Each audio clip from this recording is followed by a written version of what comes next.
we're waking up to a freeze warning in parts of the Mid-South until 9 o'clock this morning. High temperature in the mid-50s. Karen, it's going to be chilly.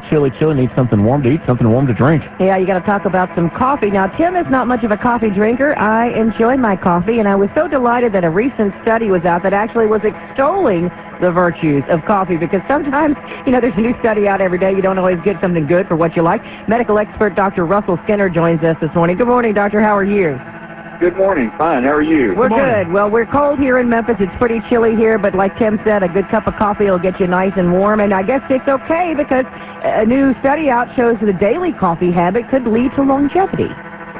That's true. The most recent study here does indeed show that there was a decrease in overall death risk for those who did drink coffee. Now, I do think it's funny when they say you got to cut yourself down. You got to stop at 5 cups a day. That goes beyond just a little habit of drinking coffee to perhaps a compulsion if you have more than 5 cups a day.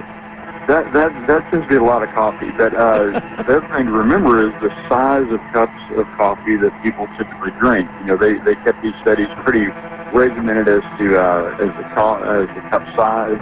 And a lot of the coffee drinks you see people out there with probably constitute more than a cup of coffee. Right. Now, I've got a grande right here. I'm thinking that's at least 16 ounces. And so that's 2 cups of coffee. Two. Right here in my hot little hand. And then is it venti or venti? I never know how to... Okay, it's venti. And that's for 20 ounces, I do believe, if I'm not mistaken. That's the size above grande. And then the small is what Starbucks calls a tall. So go figure. I guess a tall is closer to 8 ounces. So what are they...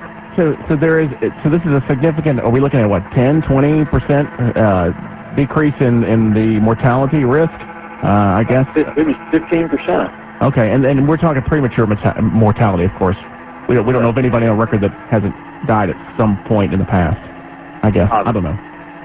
Anyway, it was 15% risk of premature death. So they look at average life expectancy. If they've got any concomitant health problems or risk factors, what that life expectancy is, get those.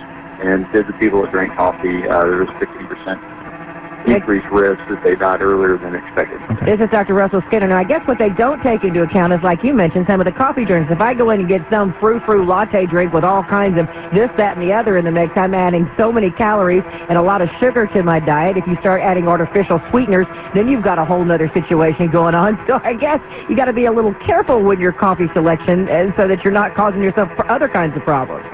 Absolutely. And that's one of the things with, and obviously this is the first coffee study, it's one of the things that makes looking at these very difficult, because it's one thing to say, I'm sitting here today drinking a cup of coffee black, okay, that's fine. Somebody else comes in with, their, like you said, their big latte with, half and half and sugar and flavoring, and it's also, 28 ounces tall. They've got, 500 calories there. That increases the risk of being overweight, and sugar isn't good for you, and on the list goes. So really you do have to kind of ferret out, are we talking, benefits of coffee alone?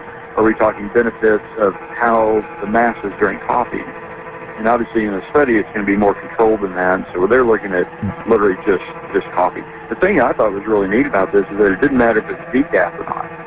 So it really has nothing to do with the caffeine factor. It's something in coffee itself that seems to be providing benefits. I've heard of people who drink decaffeinated coffee. You've heard of them? I have heard of them. Have you seen any of these creatures I get concerned when we have to switch pots here at the station, and someone has made regular coffee in the decaf pot. You're like, please let this be regular. So you start looking in the garbage to make sure it was a regular wrapper. Karen runs from the one with the orange rim. She doesn't deal with that at all. No time this time of day for it. Hey, Dr. Russell Skinner joining us this morning. Doctor, is there, generally speaking, and not necessarily related to this survey, but is there any benefits of caffeinated over decaffeinated, just generally speaking? Generally not. I mean, obviously it depends on what you're drinking coffee for. Caffeine does provide a stimulant effect, so it does help with obviously staying awake, staying focused. It can lift mood, provide a little extra energy first thing in the morning or in the afternoon. Somebody's an afternoon coffee drinker, but that's just due to the stimulant effect of caffeine. So is there a health benefit to that?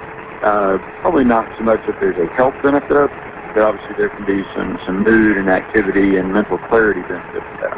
Now, let me ask you this. It's a kind of a semi-related note. Drinking a cup of coffee black would probably be the best way to go. You got no calories in there pretty much. You're just getting your straight caffeine fix if you're drinking caffeinated coffee.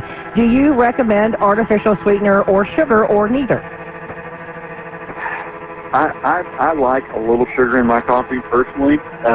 There's been so many studies here recently talking about the inflammatory effects of sugar, and that there's so much sugar in our diet, foods that we wouldn't even expect to have sugar in them that have sugar. So overall, our nation is addicted to sugar. So I would tell people, they need to limit their sugar intake no matter what. Artificial sweeteners, I really prefer not to put artificial sweeteners and chemicals in my body if I have a choice for that. I think if someone is, for instance, has diabetes, they really do need to watch sugar, and they just can't consume coffee or tea, for instance, without a little sweetener.